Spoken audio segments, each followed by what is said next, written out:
Today, we are talking all about books connected with money, poverty, and wealth. I've gone for quite a unique playlist today. Like, I've got some books that are about financial freedom, one that has very practical advice. I've got books about money mindset. I've got both memoirs and some fiction books all about poverty. And I've included one book about like crazy wealthy people just for the hell of it. Hi, for anyone who's new here, I'm Steffi from Books That Teach Us. I read books and I share about what we can learn from them. You might have noticed I've got 3 of my foster kittens in the background, Thunder, Storm and Cloud, who will probably be interrupting us multiple times today. I'm going to kick off with Happy Money by Ken Honda. For those of you who don't know, Ken Honda is a very big deal in Japan. He is a personal development expert and very, very popular in Japan, where he is from. He wrote this book after he took over his father's failing business and got very, very wealthy with it. He's a multimillionaire. And he actually then realized, like, all I actually want to do is be a stay-at-home dad with my toddler. And he wrote about what's really important about money. And his nickname is like the Zen Millionaire. So it's a really quite lovely way of talking about money. Hey. Really lovely way of thinking about money. So the idea is that there's happy money and there's unhappy money. And it's all about kind of having this flow of money coming in and out, and that we mustn't ever be giving money or taking money when it is unhappy. So I was thinking about this in terms of like, if you're giving someone money or lending them money, but you're resentful of doing so, then Ken Honda's advice would be like, you shouldn't do it, because that money now has unhappy reasons behind it, and it's not actually going to benefit that person properly because you're being resentful of it. I think that really links in with a lot of like boundary conversations as well, right? Like when you're lending money or gifting it, like it needs to come from a place of love for that person and not then resent them for that. I loved when he was talking about like being a stay-at-home dad, because it's quite unusual in Japan for fathers to stay home. And I loved that he was like bucking the trend and cultural expectations of him and gender roles, and really, really switching it around because he just wanted to spend time with his daughter. And he talks a lot about your money IQ and your EQ, like your emotional understanding of money. So it's really not a book that's kind of like, these are the stocks you should invest in. It's very much about like your mindset, your understanding of money as a kind of river that can come and go. And there's a few other books on this list that do that as well. And I think he really makes ideas about getting like out of that scarcity mindset. And I think I've definitely seen that before, where like people are panicking. They think there's not enough money basically to go around or for everybody to have. So then it makes them incredibly tight and ungenerous. So I think that was really nice. He's got kind of 5 steps for happy money that I'm going to summarize. So it was shifting out of a scarcity mindset, understanding there is enough money for everybody, forgiving and healing money wounds. That's one of the big ones that another book talks about later on as well, and kind of understanding your own money beliefs and where that resentment might come from about money, certainly perhaps from the way you were brought up. Discovering your gifts and getting into flow with happy money. I love that. Trusting life. And then saying arigato, which means thank you, all the time. So kind of appreciating any time money comes into your life. I just thought it's a really sweet book. As you can see, it's not very thick. So I think this is a really nice one to start off with if you're starting to dig into your own money mindset and your beliefs around finances. Okay, this one is a really interesting book. It is called The Richest Person in Babylon. Now, it was actually rewritten because the original book was called The Richest Man in Babylon, and it was published in 2020 by George S. Clayson. However, I am so glad that I actually read this revised version, because the authors have a little preface at the beginning to explain like why they felt it needed revising, and I'm really glad it was, because written in the 20s. He said there were a lot of language that is not very acceptable today, a lot of references to slavery. All the characters of the book were male. And so they've really tried to kind of update it in line with our modern thinking and understanding. So it is called The Richest Person in Babylon. And it's basically all these little tales told about characters who are living in the city of Babylon, known to be mythically the richest place in the world. And it's about the money lenders there, about people recommending each other things. There are characters who are camel traders, shop owners, and each one is like a little parable, and it has something to teach you about money. They said they actually excluded one of them because they felt it was very violent and about wars and stuff like that. So I really appreciate that this is a revised version of it. I think some of the main takeaways were like, I didn't think there was anything like brand new for that, but it was just talking about the importance of basically not living paycheck to paycheck, of whenever you get paid. And they always say you get 10 coins and you put 1 coin away for investing. And in terms of investing, it would be like with the money lenders and there, which I guess modern day could be like our stocks or our index funds, like stable things that you could do over long term. And in the book, there's lots of people frittering away their extra money on all these plush carpets and nice clothes because they're all trying to keep up with the Joneses, the other characters in the book, and really just seeking wisdom from each other. There are parts where people have been arrested and are then forced to work and trying to get their way out of basically the slavery condition that they are in as a result of being a convict or being captured in the desert. There's lots of stories like that, but each one just has like a little money lesson at the end of it. And so like, for example, here, this one just right at the end, they write it clearly: better a little caution than a great regret. There's another one: people of action are favored by good luck. So I just think it's a really nice, sweet reminder. It's a very thin book, so if you've not got much time, then I would pick this book to read. And just like, basically, it's like the rules of mastering money haven't changed since the 90s, but also since perhaps the Babylonian times, according to some of these fables. So I think this is a nice one as a reminder and a bit more like light-hearted way of understanding money and understanding the importance of investing and living within your means as well. Okay, my next one, I actually did a whole single video about this book because I thought it was so amazing, and it is Get Rich Lucky Bitch by an Australian writer called Denise Duffield Thomas, DT, we will call her. And I'm actually quite obsessed with listening to her podcast lately, so I'm going to recommend that for anyone who wants to get a handle on their money mindset. I would say that this book is really, really good for entrepreneurs, people interested in starting their own business. It's got me thinking a lot about some of my extra side incomes that I have. I have a profitable travel blog that I work with, and it's got me motivated for maybe doing more from that. My booktube is going to be one of my future income streams. And I think it's just a really good way of challenging our own beliefs, and definitely, like Kemponda mentioned, those money wounds. Denise is very into like money blocks that we all have and decluttering them. And I love that because before I read her book, I honestly had never thought about my own money beliefs. I've just been like, yeah, money is money and blah, blah, blah. But lots of my money beliefs, actually, some of them can be quite negative. Nearly dropped on my teeth. Can be quite negative. Like, I have this idea that a lot of rich people are ungenerous. And while that might be true of some of them, there are obviously a lot that are generous. So it's trying to make me think about the positive side of money and what it can do. Like Denise, for example, she started a school in Laos.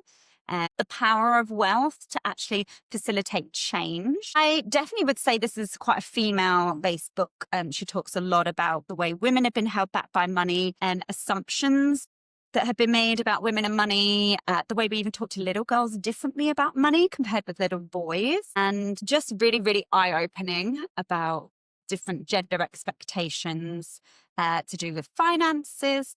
She shares a lot about some of her personal stories of growing up in a lot of financial instability. So you can see she really has this understanding of what it's like to grow up poor. And then sometimes they would have a stepdad on the scene and they feel wealthy and then go back again when that relationship ended. And it's just a really quite a eye-opening for a bit of soul searching in your own connection with finances. She has some sections where you go away and you do a little bit of a journal afterwards about your own money beliefs and what might be blocking you from making more or thinking bigger with your business. And I would say, like, probably if you have no interest in starting your business or your own business, I don't know if you would love this book because it is quite centered on our ability to make more money, which are obviously part of you is limited in doing when you are working in a salaried position, like I am, for example, in a school.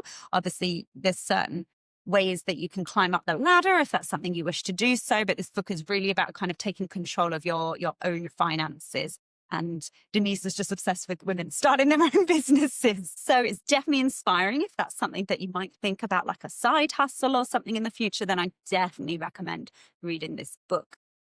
I also think it's quite eye-opening in terms of like the people around you, like with your partner, and realizing how your money beliefs are impacting the things that you do too. Like if your partner has a scarcity mindset and thinking, oh, we have to keep hold of every money, but you're trying to be in that state of like happy money flow that Kent Honda mentions, then, you know, that could be holding you back. So really recognizing the differences in how people approach money.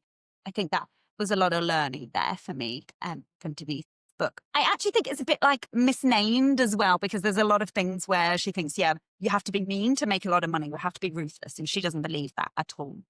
So it's a bit, I think maybe this book's a bit badly named. Sorry, Denise, because it's not about being lucky either. It's about manifesting and taking inspired action for the things that you want in life and realizing what might be holding you back. Definitely recommend it. Really, really loved this book. The next one that I read is by Sarah Akinsande called The Money is Coming. And I think it's kind of similar in terms of money mindset with Denise, in that Sarah is trying to make money with her own businesses, starting things, trying to have some self-belief, feeling like she's doubting herself a lot. And it really serves as like an inspirational motivator, I guess, for people to start taking control of their finances. Sarah is a British woman. So I think because of the Britishness of it works well with a British audience, or perhaps an audience that might be a little more skeptical about manifesting money and believing in themselves.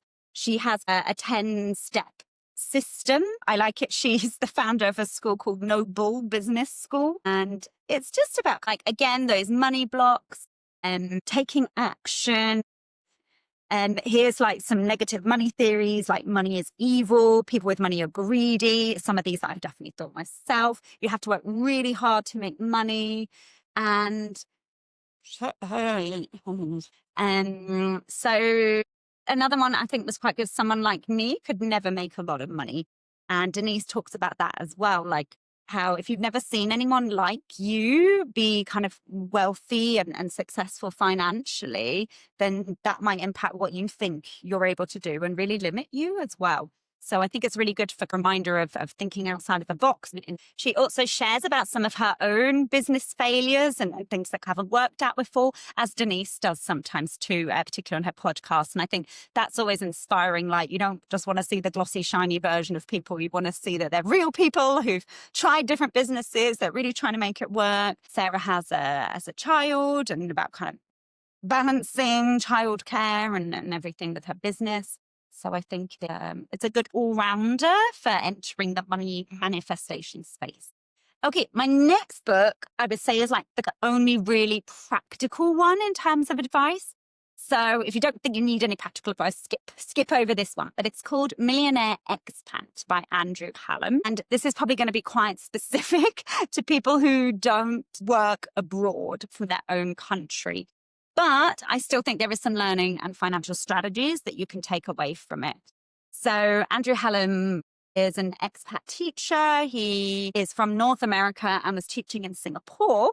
And he got very indignant about the way that teachers back in like his home country and around the world would, if they were working in their home country, get very good pensions when they retired. However, the moment you start teaching internationally, yes, you tend to be able to get more money and have a very good lifestyle while you're doing it. He was seeing a lot of people then, when they wanted to retire, find themselves very strapped for cash. They'd often invested in like pension schemes with a provident fund. And he was like, these people are like taking you for a ride. And he felt they were really exploiting teachers. And so this is all about taking control of your own money and investing in global index funds. And I actually started doing this through the Wise app after he made these recommendations. And since then, I've done a bit of a money journey of investing in some more different apps, including clean energy, trying to go with kind of things that I believe in as well. And so I think it's a really good practical advice because it's all about nothing about getting rich quick. It's about letting things grow very slowly. It was actually quite lucky. 2 weeks ago, Andrew Hallam was in Bangkok and I got to go and watch him give a lecture.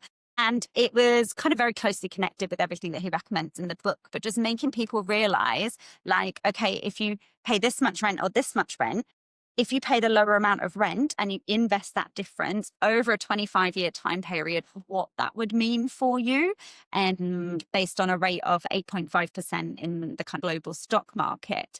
And so I think it was just really practical. He had a good calculator that he recommends and that I tried out. I think it's moneychimp.com. I'll link it below as well to see how that exponential growth can grow, whether you just invest one part or whether you're adding to it every month, which is what I do. So I think it's a really good reminder of like, don't expect institutions to have your best interests at heart. Definitely don't expect banks to have your best long-term financial interests at heart. So I'm definitely quite grateful to Andrew Hallam for opening that up. It was actually one of my friends. She read his book first and then recommended it to me. Okay, this one is just quite a fun book to have on my money list of books, Crazy Rich Asians by Kevin Kwan. Some of you might know about this because it was a very popular film that came out. I actually watched the film first and then I read the book a couple of months ago. And it's just like this crazy ride into how extremely wealthy families live. It is all set in Singapore. So I'm actually going to put it on my Southeast Asia books playlist, which will be coming soon. Subscribe if you're interested in that one. And it's basically a love story about a woman called Rachel who falls in love with a guy, Nick, and he's from Singapore. She's American. They're living together in America, professors at a university. And then he is starting to get serious with her and he invites her back to Singapore to meet his family for his best friend's wedding. And it's basically all about the classism of people. So in this world of families, it's very important. You were born to the family wealth. Is it old money? Is it new money? The way that people spend it is really just quite mind-blowing, like the number of properties that people have, the differences in relationships. So there's one of the characters, she's from one of the wealthiest families and marries someone who is not, and how she has always felt like she has to hide away her wealth to try not to upset him. And he's always felt that he is so limited by the job that he has, even though he feels like he has good money and he can't be proud of that because it's always overshadowed by the wealth of her family. So there's quite a lot about that. I enjoyed this more than the film because I felt like the characters were a bit more 3D in the book. They also had references to a lot more kind of cultural things. There were references about Ghost Island, which I'd never heard of, off of Singapore,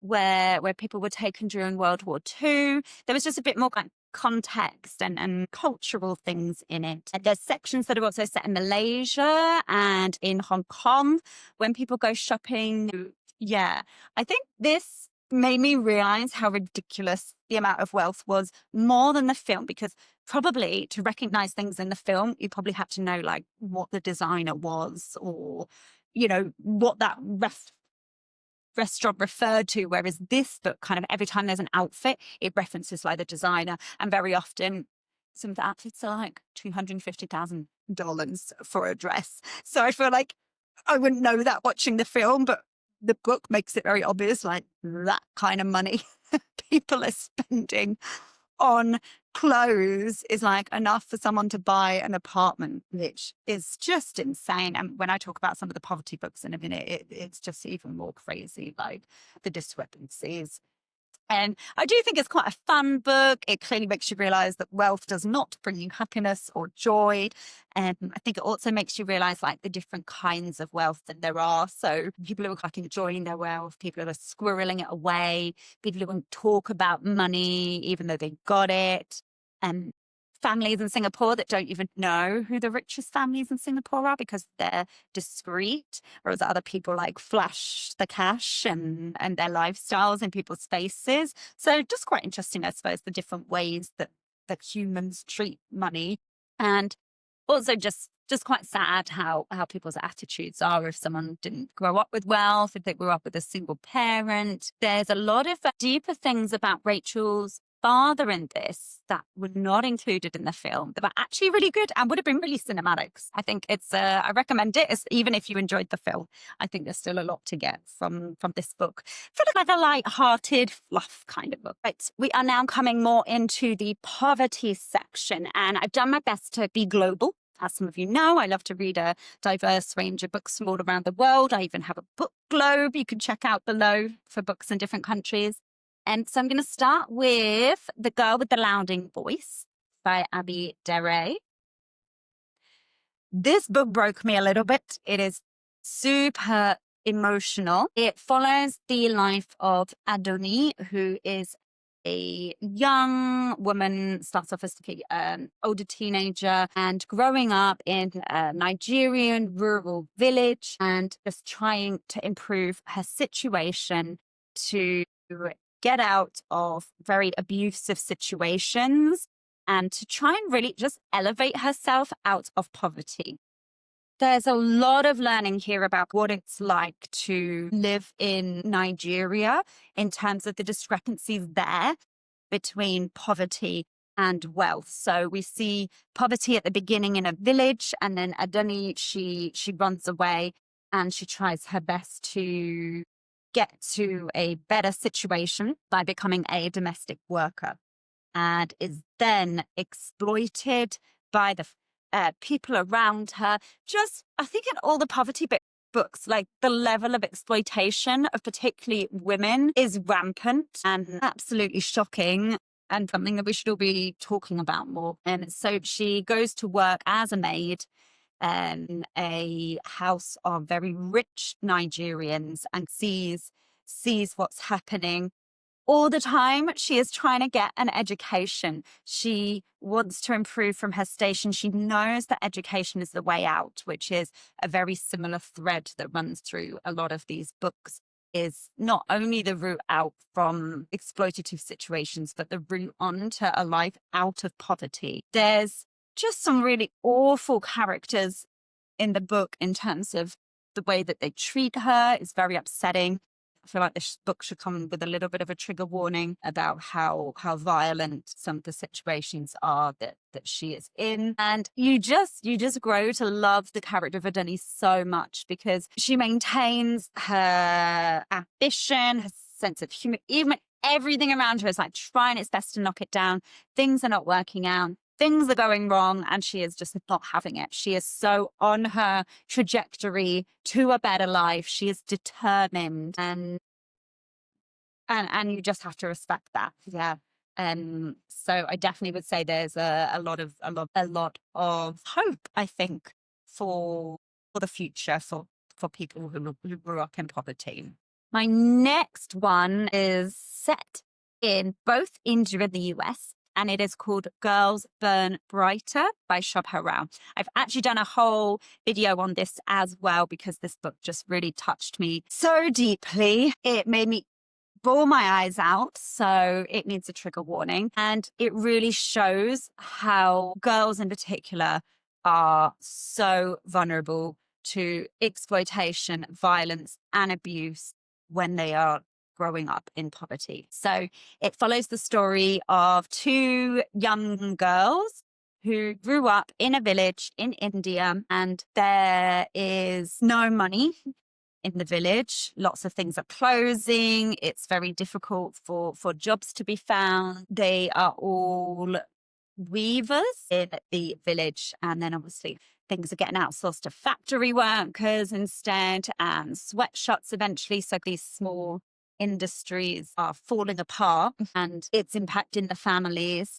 And I'm trying not to give too many spoilers. An awful thing happens which divides the girls, and one of them is obliged to run away because of the situation that she would be forced to be put in. And then eventually the other one tries to run away and find her.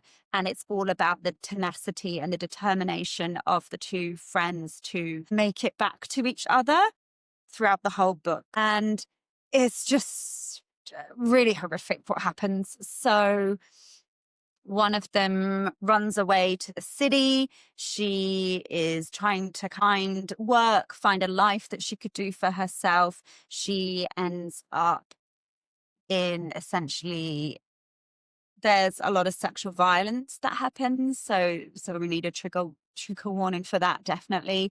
She is then put to work in a brothel where girls are brought to and raped. And it's just an absolutely heartbreaking story. And what happens is this is all part of an organized crime situation. There's some really heartbreaking stories of what happens to these girls. And eventually, many of them get trafficked to the US. And then it talks about the latter part of the book is set in the US and talks about the exploitation of domestic workers in the US that are essentially enslaved people.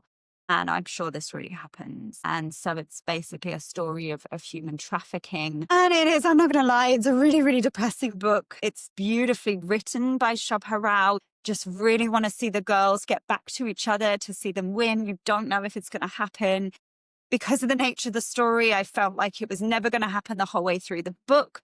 So it does really like carry you along, and you get swept up in these girls, and you just keep thinking it can't get any worse for them. And then it does. So I think it's definitely one of the most exposing stories about poverty transnationally as well. Like, it's not just like, oh, this is poverty in India. It's actually about how that poverty then goes across, and the crimes of human trafficking, and particularly how they affect women.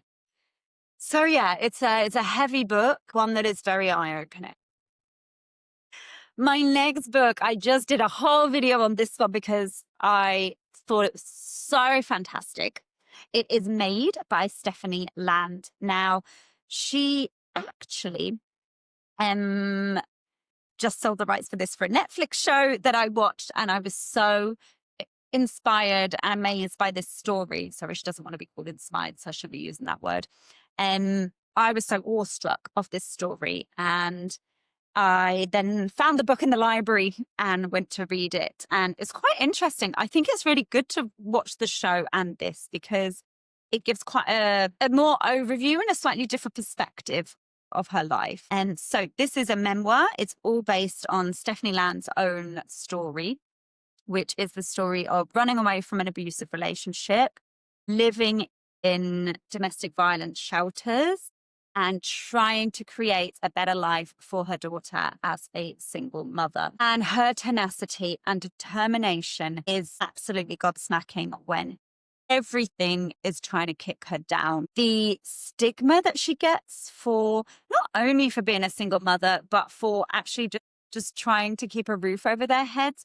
She is working as a maid, as a domestic worker for a cleaning company. The minimal wage that she gets paid there, the fact how if her daughter's sick, she still has to basically send her to nursery, even though she knows she shouldn't, because she has to work. And there are a lot of references to the emotional abuse that she suffered at the hands of her baby daddy while they were together, and just Stephanie's determination to make a better life for her and her daughter.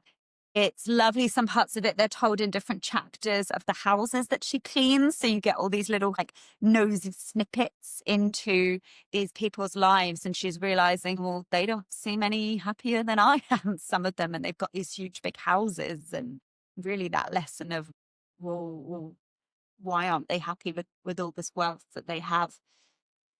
And again, it's that lesson of Stephanie knows an education is her way out. And she wants to be a writer, and she's writing everything down at every possible opportunity. She is studying online in between, working around the clock, trying to provide for her daughter. The awful living conditions that they're forced to be in, like where there's black mold, and she knows it's making both her and her daughter sick, but she doesn't know what the options are. She's terrified that her daughter could be taken away from her. She's doing everything she can to be a good mother. There's an awful car crash that happens at one point, and it's like anytime there's like you think she's on this trajectory, there's a setback, and it all really happened. It's just devastating. She's suddenly like counting the money and thinking, well, where am I going to get the money for a car? I need the car to get around. The low-level exploitation of the domestic workers, the way like they have to pay for their own cleaning fluids and things like that. And while they are some good people who work in the cleaning company, it is still just quite an exploitative situation and for the workers there. So I think Stephanie Land's probably one of the first people to give a voice to the domestic workers in the US. And I actually think the Netflix show did a really good job of showing emotional abuse within a relationship. That's very much a background context here, whereas the show, you see it, it's very visceral. And I think that's really helpful in helping people to understand how damaging emotional abuse is and how it affected everything with Stephanie Land. And you're just rooting for her the whole way through to get to college. She has this dream of going to Montana and going to study at Missoula. It's just everything, like just how the love for her daughter encapsulates everything and how determined she is, even when these things are really kicking her down. It also was very galling to me how people will talk to other people. So people would be bitching to her about people on food stamps, not realizing she's on food stamps herself. And she's like, I think it's because people don't think it happens to white women that look like me and are articulate. And she's like, just those like stereotypes of people that are so wrong. When she's using stamps to pay in a supermarket, people shout at her like, oh, you're welcome. I'm paying for that with my taxes. And I was just, God, maybe I shouldn't be gobsmacked, but I was, that people can treat other people like that. Like, you think people want to be in that situation? Both this book and the other poverty memoir that I'm going to talk about was just absolutely shocking, the way that people feel entitled to talk to women like that who are single mothers. It just broke my heart. Just so much stigma there. And the fact that like this aid isn't even really helping people properly. She's on 7 types of government aid at one point and is still having to work full time to provide for her daughter. It's just, there's so much social change that needs to happen. And this book makes it very, very clear. Right. This one is very similar in relation to Maid, but very different in some ways. This book is called Skint Estate by a woman called Cash Carraway, who has a very similar story to Stephanie Land, in that they are both single mothers who got themselves out of abusive relationships. This one was a physical relationship, and are just doing their best to provide for their daughters, to get out of there, to get on with life. And their determination and pure willpower is what does it when there is no one else around helping. And that's the other thing I was going to mention about Maid as well, is that you just can't believe that parents, like the parents of the single mums in the story, are so horrendous. Like the situations that they grew up in are just devastating, and situations where there's just very little love there. These children are neglected, abused children, and then breaking that cycle of becoming these amazing women for their daughters. It is everything. So this one is not for those who get easily offended or for the faint-hearted. I feel like Made is like the one that's like palatable for people to read about poverty. This one is angry and brutal and open, and she is not doing everything right, and she is opening herself up for judgment. And I think that that is what makes this book so powerful. Her anger is just tenable the whole way through this story, justifiably so, because of the situations she's in. She works in the sex industry at points. She has worked as a stripper. She works in a peak show when she is heavily pregnant. There is a lot here that might upset some readers. So I would say you definitely need to have an open mind to read this book. It is the British equivalent of Made, I would say. And it's kind of very British because of it. It has the C word in it. So yeah, definitely not. If you're easily offended by stuff, don't read this book. The honesty and the vulnerability that she shares in this story are so impressive. And there's just some really real parts in it which just make you want to scream at the government, at some of the people in her life. Again, grew up in an abusive household. The mother was abusive and then ends up, following out those patterns. Even with a friend, which was one of the shocking things, that she was in an abusive friendship with a very controlling man. And that really quite shocked me, because I think we only think of it in like romantic sexual relationships. So that really blew my mind. Again, very similar to Stephanie Land.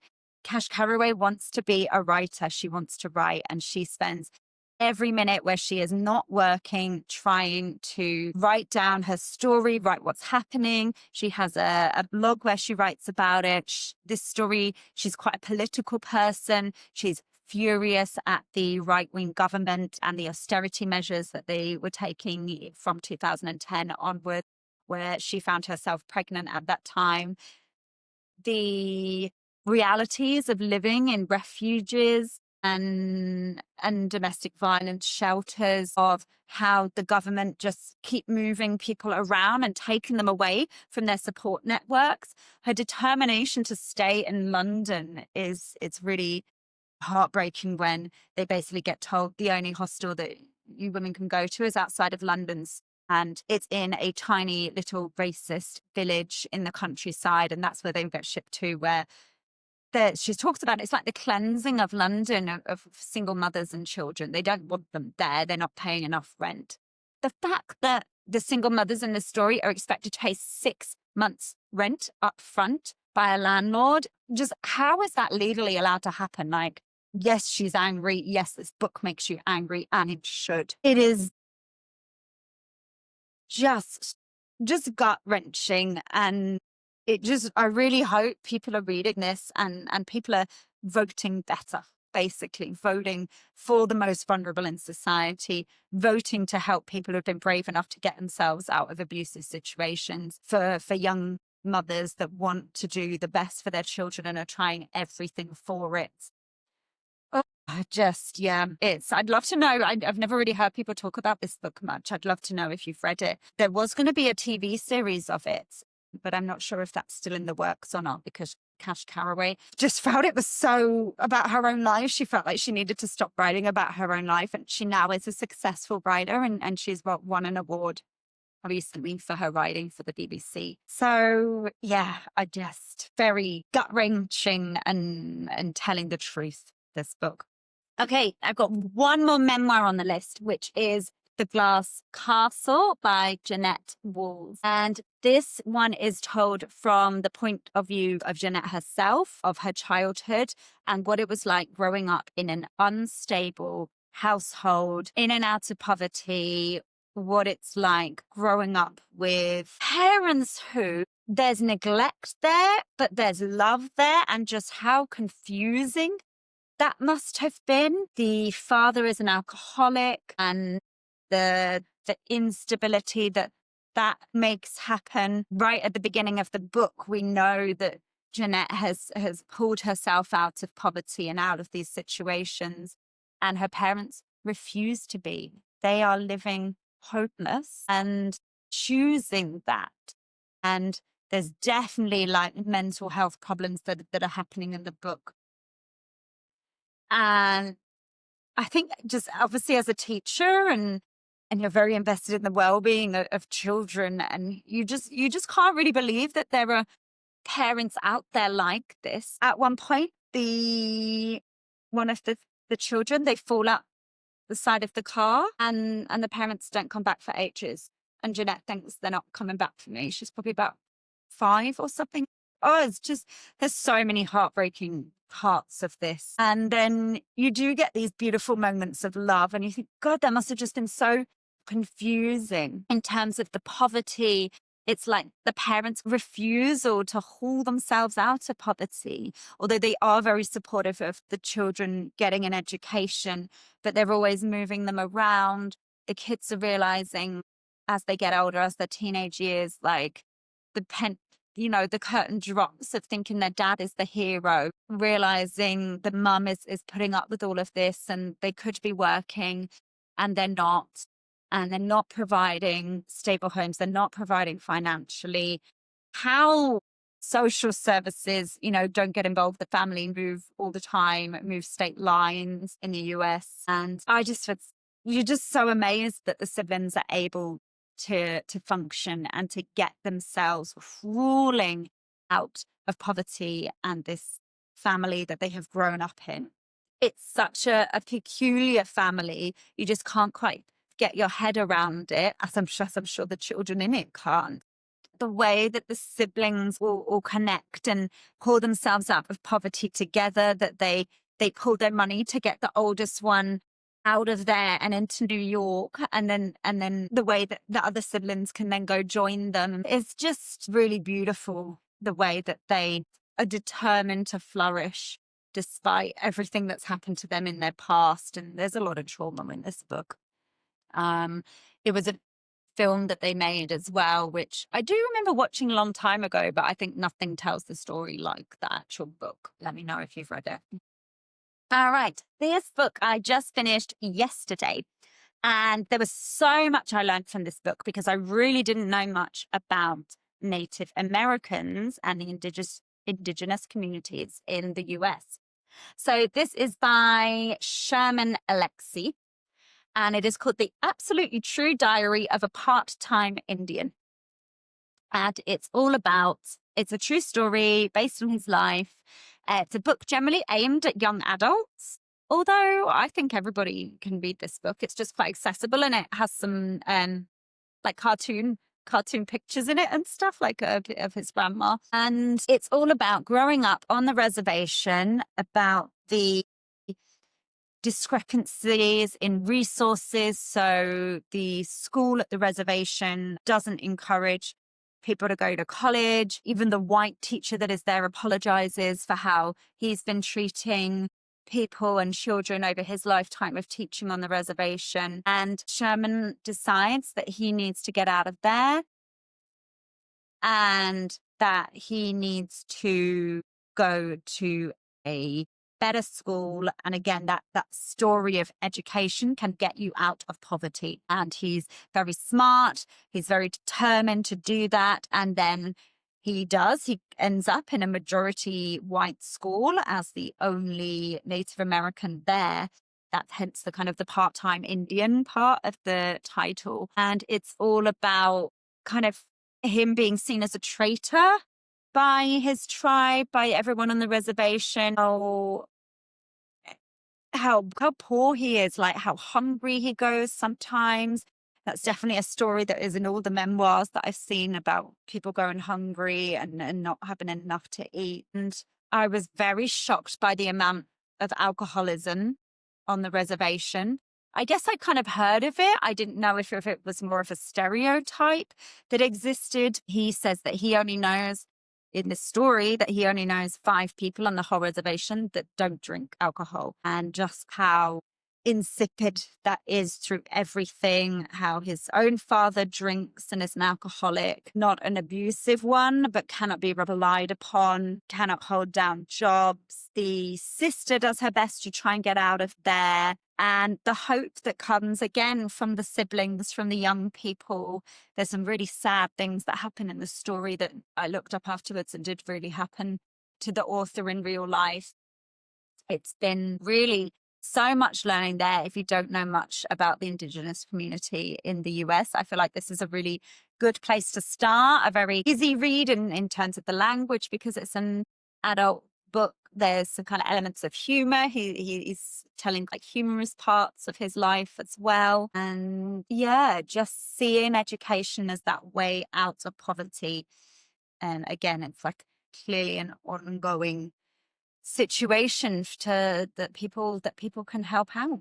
I think that's why my next book was so quite galling. So I've got another memoir, which is Educated by Tara Westover. One of the more popular books on my list, so some of you might have read it, but it's about Tara growing up in a very dysfunctional, abusive family who are Mormons, and a very, very extreme type of Mormon. In fact, a lot of Mormons reject the family because of how they are, and they do not see education as the way out. Tara Westover actually has to homeschool herself. And it's again that like decision of people not trying to get out of poverty and just being like, well, this is how it is and this is how we are. And they do some very strange, neglectful things in the story. Everyone works in the junk scrapyard to do with metal, and there's so many injuries because they don't take health and safety seriously. The family refuse to wear seatbelts because they say if there's a car crash and something happens, then that's God's will. Why would we wear seatbelts? It's really quite shocking, the like underlying abuse that happens, and Tara Westover is just trying to get herself out of the situation. She knows education is the key. She teaches herself, she reads books. The family is occasionally supportive of her learning, but generally, you know, there's this big push that the children should all be working, a lot of child labor that happens in the story. And, you know, they can't afford textbooks or the things that she would need. The mum is kind of an untrained midwife, which is actually illegal. So she goes around delivering babies, but doesn't really have the skills to do so. It's just, yeah. I think paired with Glass Castle, there's quite a lot there about highly dysfunctional families. It could be triggering for some people for sure. And Tara Westover actually makes it to Cambridge University. Cambridge is my hometown. So there was a little moment of glow for that this child who, you know, went against all odds to get herself to one of the top universities in the world, the struggles that she felt there as well, with, you know, the background that she'd had, and to see fellow students, you know, wearing a short skirt, that was a massive big deal for her. And she had to go against her own judgments of how she's been brought up to start to understand other perspectives of life and dressing and drinking, and just this beautiful story of her uplifting herself when everything's stacked against her. And I've got one more money mindset book, which I've had some kind of mixed things about. It is by Jen Sincero, and she wrote a book called You Are a Badass. And then she wrote this one, You're a Badass at Making Money. And again, it's you know, a good mindset book about our money blocks. It's very kind of quite motivational. It's very funny in sections. There was a part later on, though, where I can't quite agree, because she's basically, one of her things is that if you really have true self-belief, like, you will almost go into debt first to then like launch yourself and your business. And I can't get on board with that, I'm afraid. Some people might disagree with me, but the debt that she gets is actually from someone she knows who has a lot of wealth, who lends her the money. And I'm just like, that's not the same as like a bank who could then take away all of your possessions and send the bailiffs round. So I feel like there's some advice in here, which I personally find a bit irresponsible. And lucky enough for her that she had I believe it was maybe a family member or a very close friend that actually gave her a huge amount of money that many of us would not be able to have access to. So there's some bits of this where I think, yes, it's lovely and motivational, and again, would work well with someone, trying to launch their own business and improve and invest in themselves as like professional and personal development. But there are some sections of this that I felt, this makes me feel quite uncomfortable, because you're encouraging people to go into debt. Whereas when you didn't, it was a person that lent you the money rather than a bank, and the ramifications that people would have if they would to get that money loan from a bank. So just a little bit mindful of this one about I just would never want people to give irresponsible advice about money. My last book is a fiction book, all set in India, called A Fine Balance by Rohinton Mystery. It is all set in India, and unlike Girls Burn Brighter, which was very focused on the female experience, this is about the male experience of poverty, and particularly what happened during an era called the Emergency, where essentially poor people living in slums and very poor rural areas were rounded up and forcibly sterilized so that they would not have any more children. And this really happened. And it's about the characters in it are trying to work hard and alleviate the poverty that they've grown up in, and they are unable to, because everything is against them. And it's that lesson of working hard doesn't get you out of poverty when it's systemic. And it's purposefully there to keep them down, to keep people quiet. And the social change is not coming. This is a heartbreaking book about poverty, trying to better yourselves in life, and then you just keep getting knocked down and it not happening and not managing to be successful.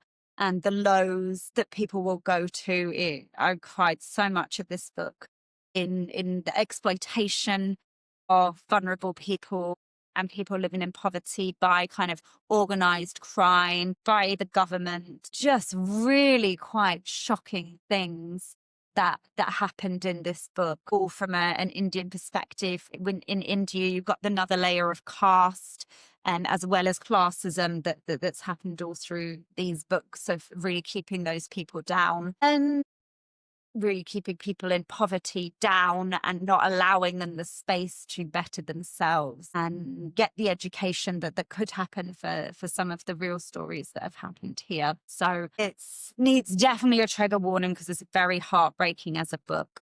I hope you enjoyed my book recommendations for learning about money, wealth, and poverty. It's been so eye-opening and emotional reading all these books and learning. And I hope that you're able to pick some of the books and we can all understand better and maybe make some better social changes in the future that will help everybody, including the most vulnerable people in society. I'm actually going to drop a link below for donations for domestic violence shelters, although I also recommend donating to one near you as well, because I feel like it's affected a lot of people in some of these stories. I also want to mention that if you love reading books around the world, I have a book globe you can go check out. It's a spinning interactive globe that you can click on and get all my book recommendations, including some of these from all around the world. Be reading.